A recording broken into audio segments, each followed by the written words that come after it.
Hello internet world, welcome to a new video on the Geekanoids channel. These are one of my favourite types of videos to actually bring you, but indeed it's a type of video that I don't do often enough, and if you follow me on Twitter or indeed you watch the videos here, you need to keep reminding me. This is a channel update and I like these because it allows me just to keep you up to date with what's happened over the past month on the channel, also what's coming up. And also have a chat to you towards the end of the video, and we do a little bit of a Q&A. So long time since we've done a proper Q&A as well, so do keep the questions coming. You can use the live chat of course if you're watching live, and also the super chat if you want your question or comment highlighted. If you're watching after the live broadcast, still use the regular comment section below, and of course I'll check in there. So let's first of all just say a big hello to the first 4 in the live chat. We've got David Austin, Warwick Sylvester, Alexandros, and also Rob. Oh, and Dean just jumped in there. Thank you very much for tuning in live. I really do appreciate it. Let's just take a little look back, a little summary as to some of the products that I've reviewed over the past week or so, back at the end of May. Now, just yesterday, I think it was, I did a little Kit Sound Boom Cube speaker. Really cute little speaker, do check that video out. I also did the Black Shark 2 gaming smartphone. Amazing smartphone, great build quality, awesome screen and really good performance. It also came with this case that you could sort of click on some extra controllers. Very good, well worth checking out that video. Also earlier on in the week, I did the Vanguard Ultra Pro 2 Plus tripod. Fantastic tripod, carbon fibre, some magnesium alloy in there as well, really good tripod. And then I also did a state of the world video, a new video series where I just get to talk about something other than technology, although in that video there was some technology mixed in as well. And then you'll have also noticed quite a few Dyson videos popping up. Dyson launched a lot of new products in the first half of this year, including a really good personal fan, the Pure Cool Me. Also their new vacuum cleaner, cordless of course, they're only developing cordless vacuum cleaners now. And I also did a review of their Dyson Pure Hot and Cool purifying fan. That is amazing product. You can link it to your smartphone as well. It's absolutely fantastic. And then in the mix I also did a video projector which is available at such an amazing price from Top Vision. And I was really impressed with that. A lot of people saying that some of these cheap projectors are really not very good. And I tend to agree, there is a mixed bag of quality there. But the one from Top Vision was extremely impressive. I was very impressed with it. Also, I did a review of the new Roborock S6 robot vacuum. That is amazing.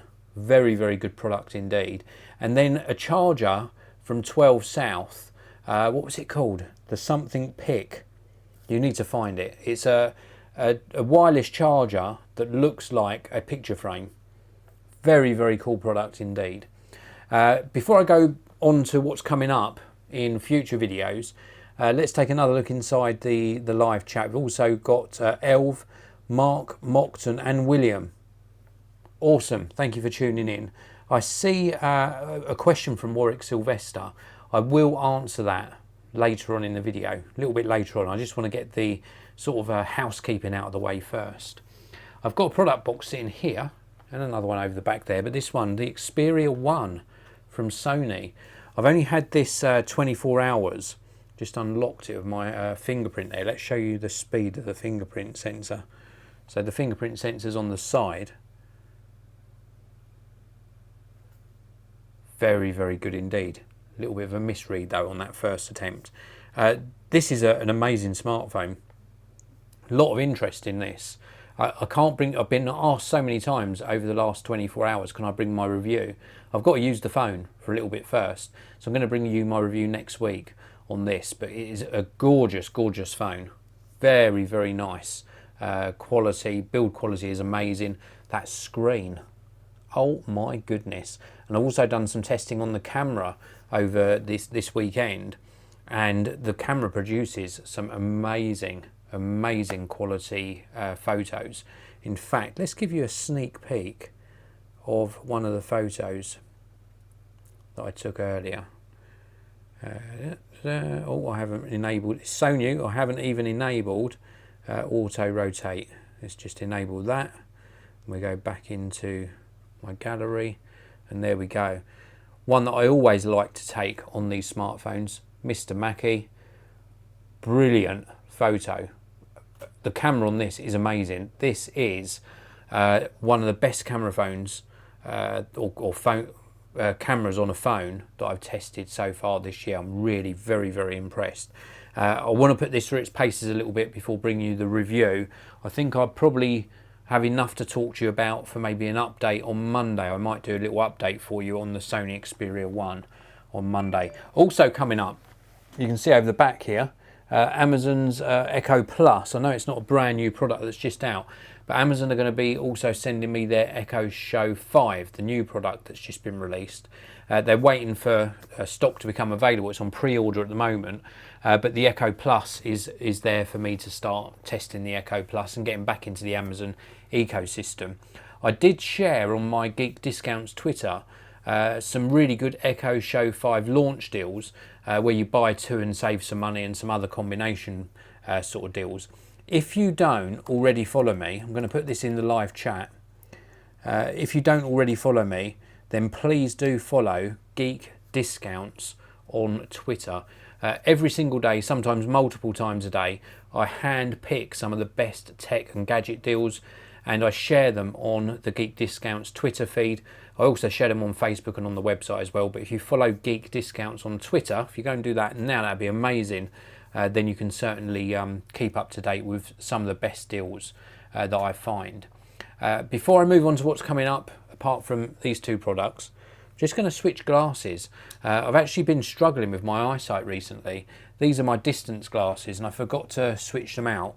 Not sponsored, by the way, but I forgot to switch them out with these. They're just regular, they're Timberlands. And these are my occupational glasses. These work extremely well at my working distance with my monitors here. So these are just for working, and obviously for doing the live broadcast, so I can read a little bit better.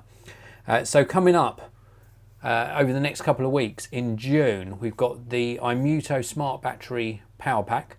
We've also got a really cool waterproof backpack from Catalyst. We've got something new from Yum Asia. I like my kitchen technology, and I've done a couple of their rice cookers before. This is a brand new product for them coming up on the channel. And also, this is a funny story.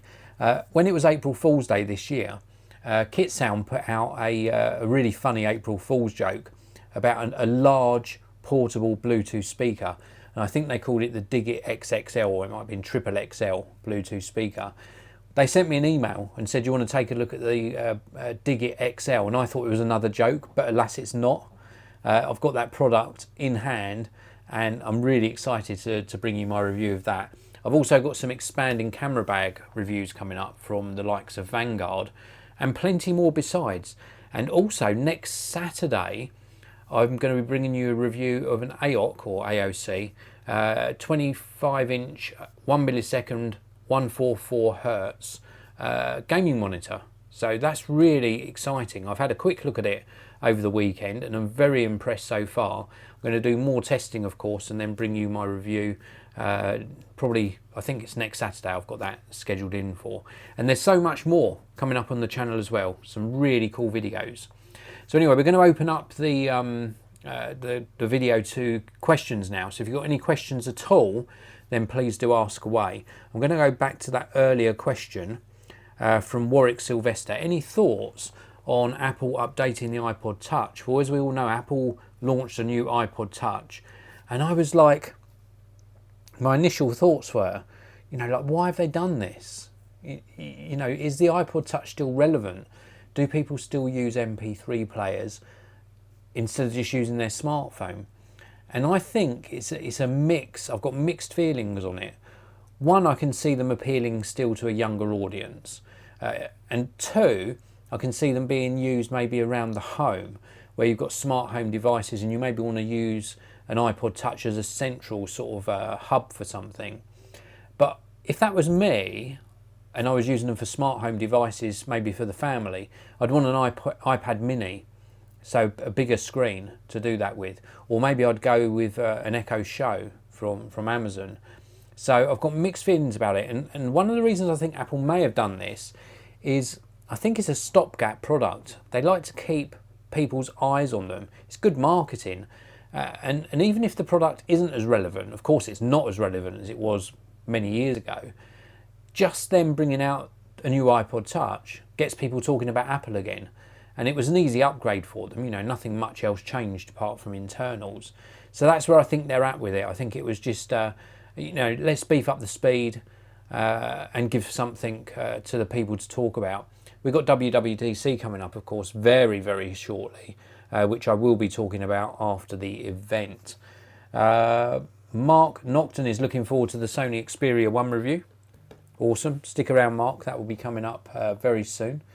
Warwick has also asked your thoughts on the launch of 5G. Is it overkill for normal folk? Well, I think that 5G is very exciting because it's going to enable so much. And indeed, the reason I'm excited about it is I'm considering at the moment switching over from normal broadband to 4G broadband. It makes it very easy for me to do remote broadcasts as well, which is something I'm looking into doing a lot more in the latter part of 2019. A little bit of a sneak peek for you there. And so I think it's really good for my use case scenario. For regular smartphone use, yeah, it probably is a little bit of overkill because speeds are pretty good on 4G anyway. And I think good coverage is more important than going onto a new band. But it's exciting nonetheless, and it will roll out over the latter part of 2019 into more major cities, and then 2021, 2022 we're seeing more of a major adoption of it. So really, really interested to see where it goes. Also Andrew asking a very relevant question again from Andrew JP1962. Hi Dave, what are your thoughts on satellite-based internet? And again, that's something I've been looking into as well myself. And it's been a very interesting sort of research process. It's expensive for a start, satellite-based internet, and it used to be that you could only download, you couldn't upload. Pretty sure that's changed now. And also I've heard that the latency isn't that good still. So for something like live broadcasting, like what I do, probably an issue. But if the speed is good enough, download speed, and you're using it for like streaming media, watching Netflix, watching other online services, browsing the internet, doing emails, then certainly I think it's something worth considering if you live in a remote area. But I would also research, apart from satellite-based internet or broadband, I would also research the 4G devices that are available as well. 3 do one called the HomeFi, which is probably the one I'm going to test, and that looks really good because you can add external antennas to the HomeFi. They also do this AI Cube, which is a more updated version, slightly faster. That doesn't have the external antenna option on that particular one. But really interesting subject to talk. Thanks for the question, Andrew. Frozen Gamer, big hello to you, and Gold Solution. Thanks for tuning in live. I really do appreciate it. A question from Rob. With all your gear in the editing room running, do you use an air conditioner or another system to keep your room and gear cool? No, I don't. It's a fairly cool room, actually. Even in summer, we've got a hot day today. It's 23.5 degrees outside. And it's a little bit hotter in here than normal. But I'm up to sort of maximum capacity as to the electronics that I can actually run here. And when I was doing my review of the Dyson Hot and Cool fan, when I switched that on, it sort of did too much of a power draw from my UPS devices that I use. So I'd have to run another extension lead to get power to something like an air conditioner. But generally the kit stays pretty cool because I've got good ventilation around it all. You know, it's quite a big room. But I would like to in the future. And you'll see things changing over the next few months anyway. There's sort of big changes coming, including still waiting for the Philips monitor to appear back here so I can do the editing room tour, which I'm hoping to do before the end of July. so that I can then bring you another update with some really big changes in a future video as well. But great question. I think it is important to keep your technology cool, especially if you do work in more extreme heat than we normally experience here in the UK, because it could affect the lifespan of your tech if it's too hot or indeed too humid as well. I do run dehumidifiers, especially in my NAS room where I keep all of my storage. I run dehumidifiers in there to keep everything constant humidity, because I think that's very important for electronics as well. But great question, really good question. If you've got any other questions, please do pop them in the live chat before I start winding up the video. I'm really glad I can see you clearly now. Wow, you are so in focus, people, on this fine Saturday. Not very often I do a video on the weekends, because I tend to do a lot of catching up on other bits at the weekends, but I wanted to jump on here, see how you guys are. Thank you for being part of the Geekanoids community. Still loving doing YouTube. I'm in my 13th year now of doing YouTube videos, and I still keep coming back for more, and that's because you guys and girls keep coming back for more as well. And the comment section in the videos is what keeps me really engaged, because I respond to pretty much every comment, and it's really nice to see your thoughts on the videos on the channel. I know a lot of you have been giving me feedback saying they don't want every video to be live.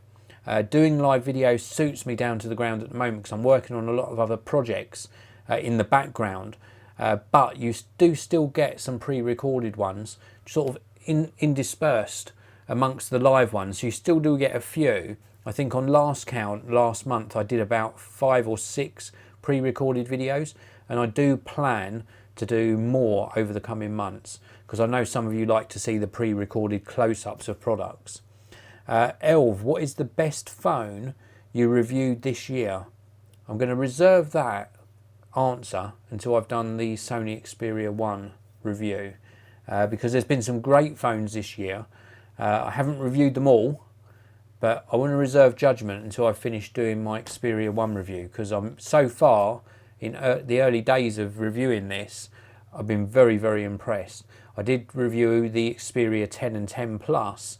They were really good phones as well. I do tend to like Sony's build quality, but that's not to say that other manufacturers don't make great phones, because I was really impressed with that gaming phone the other day as well, the Black Shark 2. So watch the Sony Xperia 1 review, because that might be my favourite this year, but it's too early to really say, too early to say. That's it for this video. I'm going to wind things up. Wish you all an amazing weekend ahead. Some of you are just starting the weekend, some of you are halfway through, some of you are maybe coming up to the end of it. Wherever you are in the weekend, I hope you're having a fantastic time. Stay healthy, stay happy. If you enjoyed the video, hit that like button. Please do share a link to this video if you can on social media. I will take one last question I just saw come in from Mark Nocton. What phone are you using day to day at the moment? Well, I did switch to Android last year. I have come back to the iPhone. Grown, yes, I know a lot of people saying, I knew you would, Dave. I knew you'd come back to the iPhone. You couldn't stay away. You're an Apple sheep. You were definitely always going to come back to the iPhone. I spent, I reckon, a good 6 to 8 months on Android, but I did miss the iPhone. I'm going to admit it. I can't hide it. I did miss the iPhone. I still think iOS needs updating. I still think Apple needs to get rid of the sloppiness and refocus on iOS, but I'm using the iPhone XS Max as my daily driver at the moment. That really is it, guys. Thanks for watching, everyone. Please do subscribe if you're not already, and drop me as many comments as you can in the comment section below. I'll see you all in another video early next week, on Monday in fact.